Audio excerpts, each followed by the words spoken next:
structure is better. Black has a weak pawn on d5. And white e5 pawn is passed pawn. So, Okay, so things have improved a bit for white, but it's still not clear. But time situation, yeah. differential is huge. Yeah. Very dangerous situation for Sunav with so little time on the clock. Right, king f3. Now he wants to play g5, then rook b6. Okay, black played bishop b6, which is not a bad move. Still okay for black. Still everything is under control. Right. Anything can still happen in this game.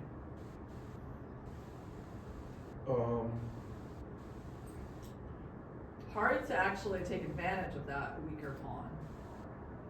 Right, so now black would like to play g5. Okay, he plays rook f2. That's kind of weird, but okay. He has some hopes of attacking this pawn, I guess. It's a bit of a strange move. g5, a move I've been waiting for a while. Okay, this rook is weird here, because on king g3 you have king g6, and I'm not really sure what we accomplished. Right, yeah, he might go astray. Could, yeah.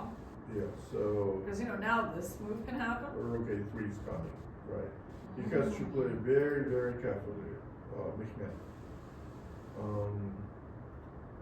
Wow, so he's playing fast. King f3 is not fine, bad, but yeah. black is going to play rook a2, rook a3, and he's going to play, he should play rook d2 now, probably. Because if the bishop moves, well, the bishop can move, but you might as well play rook d2. So there's a pin going on in this rank. You don't want to walk into f4 at some point. Right. Could be dangerous. Whoa. He's about to move the bishop somewhere. I don't know about that. All right. Well, he's keeping the pin. It's all right. For now, he's keeping the pin. Rook b3. Probably going to go... Where's he going to go? Bishop c2? Yeah, most likely. Okay. Bishop c2. Rook c3. Probably h3. Black definitely has the upper hand in terms of the position, because this rook has gotten a lot better, and I don't know what white's rook is doing here, but it just depends on whether he has enough to really make some serious problems for white, because he doesn't have a lot of time to do it.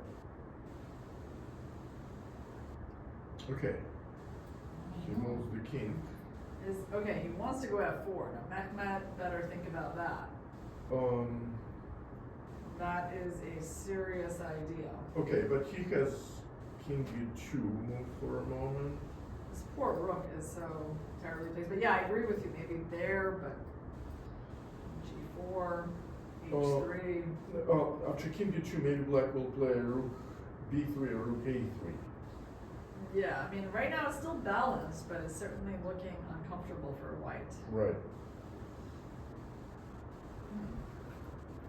What kind of move can he come up with here? King g2 is also possible.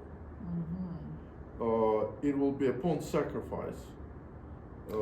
Yeah, is it even a pawn sacrifice? Maybe you go here, takes, you take.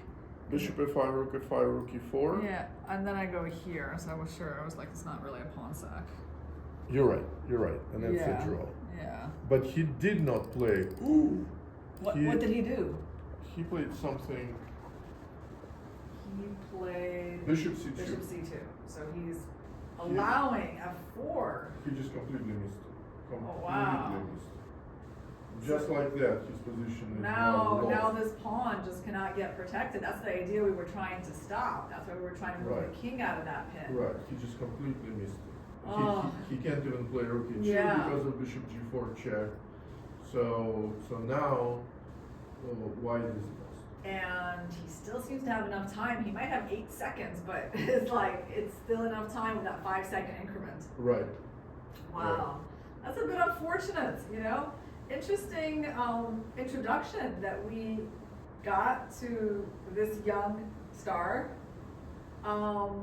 It's not maybe the best game of his life, but he showed both his strong sides and also areas for improvement. Right.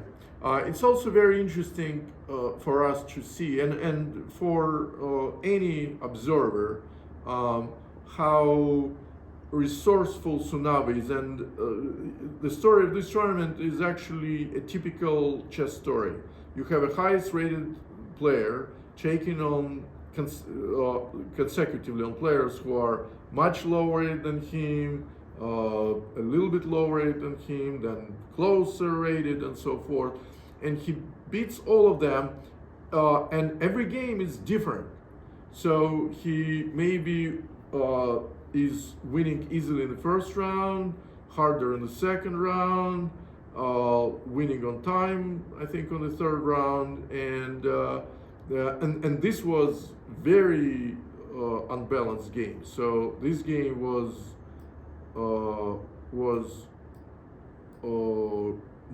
basically equal, losing. Okay, checkmate is coming. Wow. Game is over.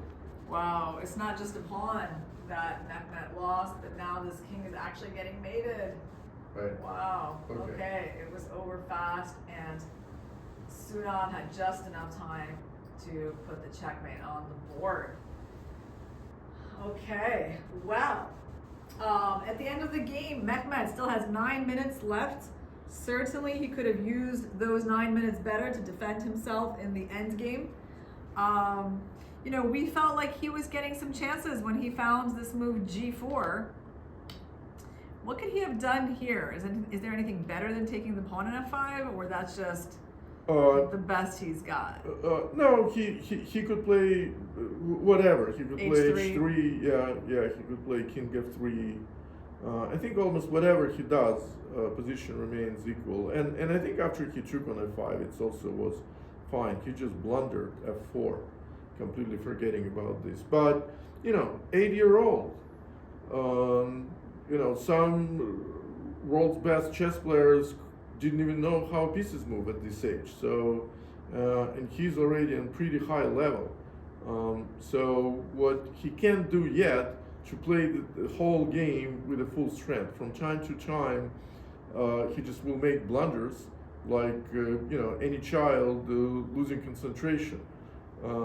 It's very hard to keep concentration for a long period of time for 8-year-olds. So if he would have break of concentrations, play very quickly some kind of a blunder, then play series of good moves, and then make a blunder again. That's what happened. I think one thing that showed up in his play was maybe like a lack of feeling for where to really spend your time, right? Because yes, he played fast, and to some extent that was a good thing. I mean, he definitely put Sunav in a very uncomfortable position, having like less than a minute, right? But on the other hand, then he kind of needed to think to actually find the right moves in the position, and he still wasn't doing that, and ultimately that cost him.